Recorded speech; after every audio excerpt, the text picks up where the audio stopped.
কলা স্কৰ্পিঅ'ৰে গৰু ডকাইতি সাহসী যুৱকৰ পিছে পিছে ৰুদ্ৰতাৰ অভিযান হাওৰাঘাটত ৰাইজৰ হাতত ধৰা পৰিল নগাঁৱৰ 6 কুখ্যাত চোৰ কাৰ্বি আংলঙৰ হাওৰাঘাটত পুৱতি নিশা বিলাসী কলা স্কৰ্পিঅ' বাহনেৰে গৰু লৈ পলাই অহা এটা কুখ্যাত গৰু চোৰৰ দলক কৰায়ত্ব কৰিলে স্থানীয় ৰাইজে এজন সাহসী যুৱক আৰু সজাগ ৰাইজে এখন চলন্ত গাড়ীক ফিল্মি কায়দাত খেদি গৈ কেনেকৈ ধৰা পেলালে এই বৃহৎ আন্তঃজিলা চক্ৰটো চাওক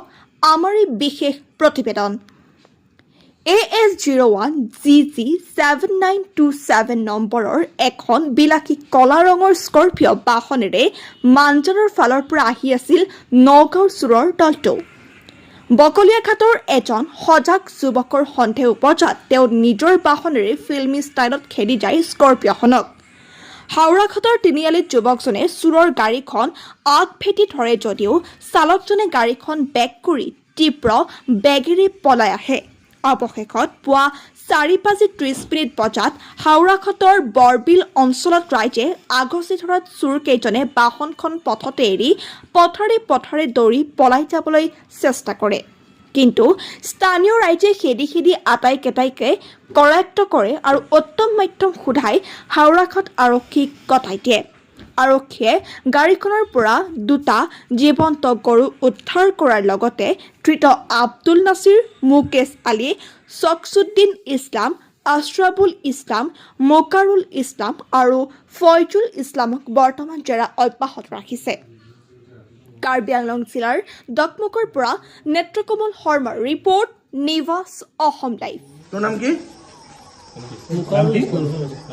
মুকাৰুল ইছলাম আপোনাৰ নামটো হা ফৰজুল ইছলাম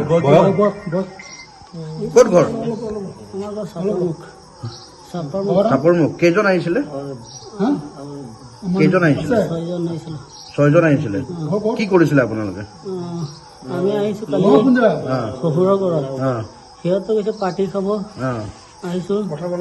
তাৰপিছত লগত লৈ আহিছো কি লৈ আহিছে লগত সিহঁতৰ লগত লৈ আহিছো কি লৈ আহিছে চুৰি কৰিবলৈ কি বস্তু চুৰ কৰিছে গৰু কি গাড়ী লৈ আহিছিলে এইটো গাড়ীৰ নাম নাজানো গাড়ীটো কাৰ গাড়ীটো আমি নাজানো গাড়ী নাজানে আপোনালোকে গাড়ী আপুনি ড্ৰাইভাৰ নেকি নাই নাই গাড়ী কোনে চলাইছিলে সেইটো আমাৰ কেইজন আছিলে আপোনালোক 6জন আছে 6জন গৰু চুৰ কৰিছিলে আজি পুৱাৰ ভাগতেই ৰাইজৰ সহযোগত উদ্ধাৰ কৰিছে পথাৰৰ মাজত যি বৰবিলৰ পথাৰ আছে পথাৰৰ মাজত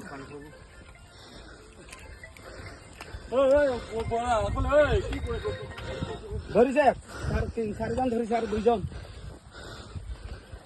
4জন ধৰিব পাইছে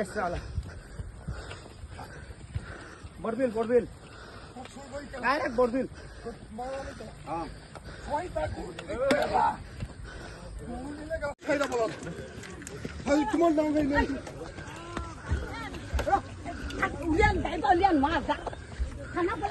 তহঁতৰ ঘৰ ক'ত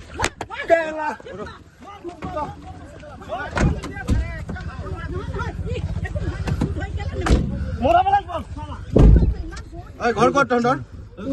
হা